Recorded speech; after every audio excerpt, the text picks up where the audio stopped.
Hello everyone. मैं हूं रोहित और आप लोगों को मैं क्लास 9th का हिस्ट्री का चैप्टर पढ़ा रहा था लास्ट टाइम। और हम लोगों ने कल काफ़ी कुछ कवर किया था। We have discuss about Lal Bahadur Shastri and Jawaharlal Nehru. ये हमारे देश के पहले प्राइम मिनिस्टर थे नेहरू जी, और हमारे देश के दूसरे प्राइम मिनिस्टर जो थे वो हमारे लाल बहादुर शास्त्री जी थे। अब नेहरू जी का स्वर्गवास हो गया। Nehru ji passed away in 1964। Shastri became, और उसी के टाइम पे क्या हो जाता है, वार हो जाती है पाकिस्तान के साथ। उसके बाद फिर हम जीतते भी हैं। जय जवान जय किसान स्लोगन सर ने दिया था, एक अच्छी विक्ट्री मिलती है। फिर उनकी एक मिस्टीरियस डेथ हो जाती है ताशकंद में, उज्बेकिस्तान की एक सिटी है, और वहाँ पे एक ट्रेटी हो रही थी वर्ल्ड प्रेशर की वजह से पाकिस्तान इंडिया के बीच में। अब क्या होता है उनके साथ, नोबडी नोज। उसके बाद फिर टाइम आता है इंदिरा गांधी का। इंदिरा गांधी का जब टाइम आता है तो इनके सामने भी कई चैलेंजेस, जैसे बांग्लादेश बनाया इनके टाइम पे। तो इनके टाइम पे अचीवमेंट सबसे बड़ा ये था कि 1971 में, सॉरी 71 में तो हमारी एक वार हुई थी पाकिस्तान के साथ, और उसके बाद बांग्लादेश बना। ठीक है, तो हमने वहाँ पे किसको हेल्प की, मुक्ति वाहिनी को हेल्प की। तो 1971 में जाके हमने बांग्लादेश को बनाया। अब हम देख सकते हैं कि अगर हम बांग्लादेश का इतिहास देखें तो बांग्लादेश कब बना, और जब बना उसी के पहले इंडिया और पाकिस्तान की वार होती है, और उसके बाद ही क्या होता है कि बांग्लादेश बनता है, ईस्टर्न पाकिस्तान का नाम बदल जाता है। तो अगर हम बांग्लादेश के बारे में थोड़ा सा गूगल करें, थोड़ा सा विकिपीडिया से देखें, तो हमें पता चलेगा कि बांग्लादेश का जो फाउंडेशन ईयर होगा वो कौन सा आएगा। तो देखिए, जो मैंने बताया कि क्या है फाउंडेशन ईयर, 26 मार्च 1971। विक्ट्री डे है 16 दिसंबर 1971। करंट कॉन्स्टिट्यूशन कब लागू किया गया 16 दिसंबर 1972 को। तो ये जो वार होती है इसके बाद ही बांग्लादेश अस्तित्व में आता है, मतलब वर्ल्ड के मैप में आता है। ठीक है, तो 1971 की जो वार थी, 1971 की वार, वो होती है इंदिरा गांधी के टाइम पे ही होती है। तो क्रेडिट जाता है इंदिरा गांधी को, क्योंकि उनकी लीडरशिप में इंडिया और पाकिस्तान की वार होती है और हम जीतते हैं। It was the world largest surrender of any army. ठीक है, दुनिया का सबसे बड़ा सरेंडर था, और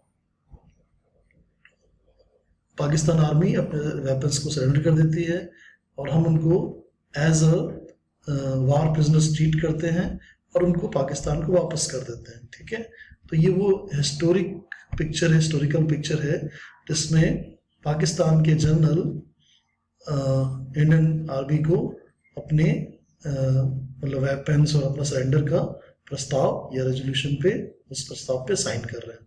ठीक है, तो चलिए इतना। उसके बाद में हम लोग क्या डिस्कस कर रहे थे कल, कि इंदिरा गांधी के टाइम पे ही क्या होता है, एक और बड़ा इंसिडेंट होता है जिसकी वजह से उनकी डेथ भी हो जाती है, या उनका मर्डर हो जाता है हम कह सकते हैं। तो वो क्या होता है, वो ऑपरेशन ब्लू स्टार होता है। तो जनरल सिंह भिंडारवाला की वजह से, क्योंकि वो एक प्राइजिंग स्टार्ट कर रहा होता है पंजाब में, एक आर्म अपराइजिंग, मतलब वो हथियार वेपन से इकट्ठा कर रहा था, और एक तरह की आर्म अपराइजिंग स्टार्ट कर रहा था against the government. So it was necessary to take action. लेकिन वो जाके छुप के बैठ गया, कहाँ बैठ गया, अमृतसर के टेम्पल में। इसलिए वहाँ पे इंदिरा गांधी जी को आर्मी भेजनी पड़ी, और फिर सिख लोग नाराज हो गए, जैसे मैंने कल आपको बताया था। चलिए मैं आपको उसके कुछ विजुअल्स दिखाता हूँ, तो आपको थोड़ा चीज़ें और दुरुस्त तरीके से समझ आएंगी। तो ऑपरेशन ब्लू स्टार 1984 में क्या हुआ था, लेट्स सी। तो ये अमृतसर में गोल्डन टेम्पल है, और वहाँ पे जो ऑपरेशन हुआ उसी को ऑपरेशन ब्लू स्टार कहा जाता है।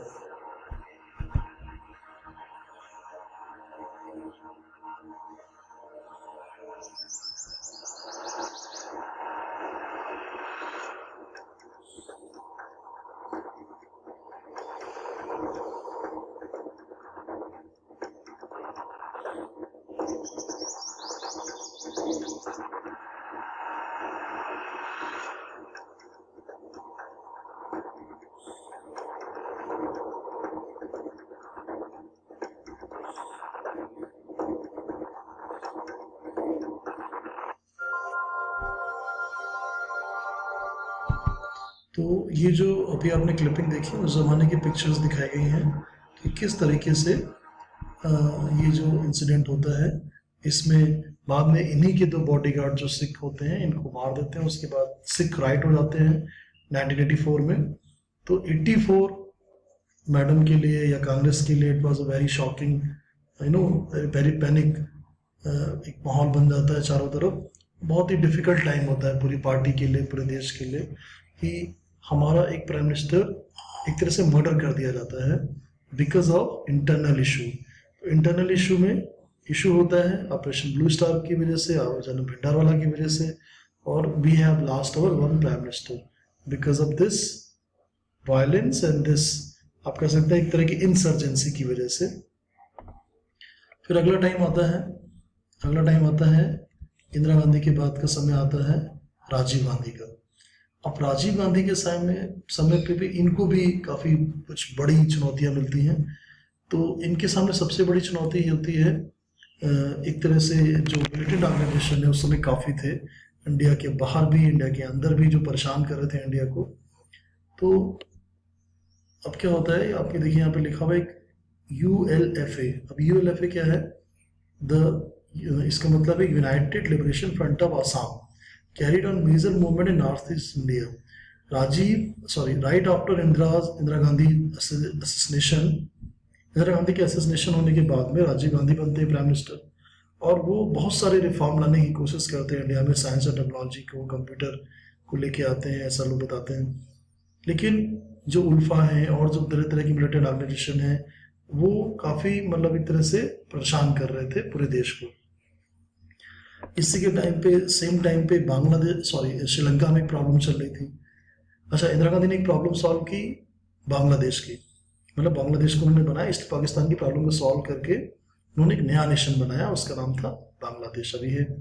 तो राजीव गांधी ने देखा कि यार मेरे श्रीलंका में बगल में प्रॉब्लम हो रही है, तो चलो मैं इंटरवीन करता हूँ और इसको सॉल्व करता हूँ as a big brother India. तो राजीव गांधी उसमें इंटरफेयर करते हैं और बोलते हैं कि भाई ये जो लड़ाई हो रही है सिंगली और तमिल लोगों की, इसको रोक दो और हमें इसको सॉल्व करना है, और पीस करते हैं। तो राजीव गांधी श्रीलंका के इंटरनल अफेयर्स में एक तरह से उनको हेल्प करने के लिए वहाँ पे जाके इंडियन पीस कीपिंग फोर्स भेजते हैं। इसका नाम रखा जाता है इंडियन पीस कीपिंग फोर्स। तो ये भेजी जाती है श्रीलंका में भेजी जाती है इंडियन पीस कीपिंग फोर्स। लेकिन होता क्या है इसमें, होता ये है कि इसमें कि जो तमिलनाडु के तमिल हैं वो नाराज हो जाते हैं, क्योंकि जो कन्फ्लिक्ट चल रहा था वो तमिल और सिंगलीज का चल रहा था। तो इस कन्फ्लिक्ट की वजह से क्या होता है कि जो LTTE है, liberation of Tamil tiger LM है, वो प्लानिंग करता है कि हम राजीव गांधी का मर्डर करेंगे। तो एक तरह से उनका असैसिनेशन का प्लान किया जाता है। और तमिलनाडु में जब वो एक इलेक्शन कैंपेन के लिए जाते हैं तो उनका वहाँ पे बम ब्लास्ट के थ्रू उनको मार दिया जाता है। तो देखा जाए तो पहले Indira Gandhi, we have lost one prime minister, और उनके बाद उनके बेटे राजीव गांधी का भी we have lost another prime minister because of Sri Lankan internal issue. तो श्रीलंका में जो सिविल वॉर चल रही थी उस पर राजीव गांधी जी क्या करते हैं, इंटरवीन करते हैं हेल्प करने के लिए।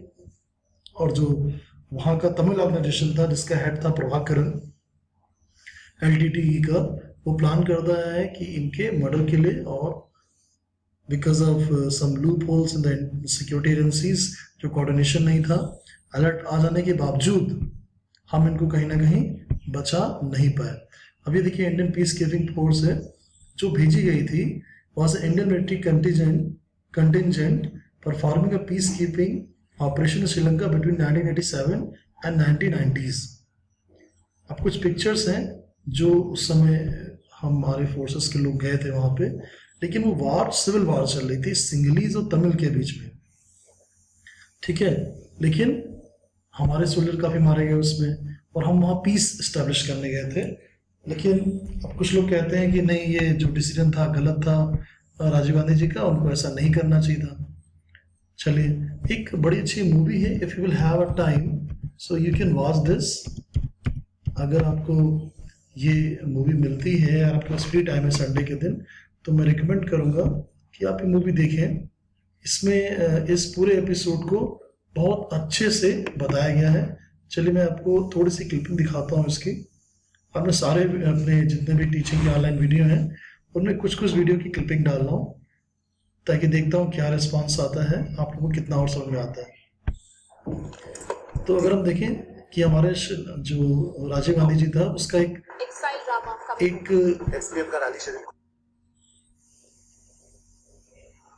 तो ये उसका एक नाट्य रूपांतरण है उस मूवी में क्या होता है। तो देखते हैं कि राजीव गांधी के साथ उस समय क्या होता है।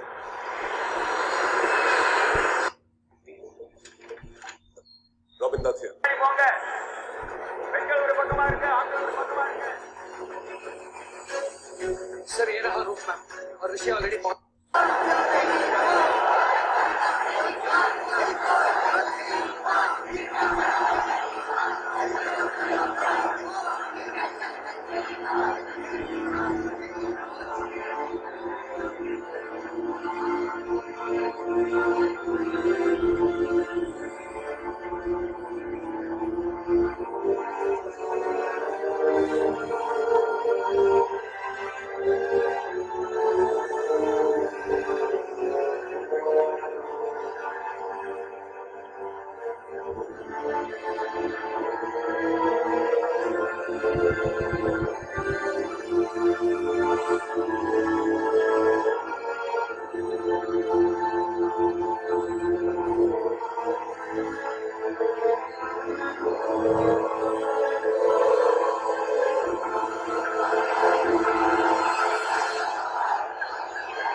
It was a scene from the one movie clipping, the how the Rajiv Gandhi was killed by the one suicide bomber in Tamil Nadu.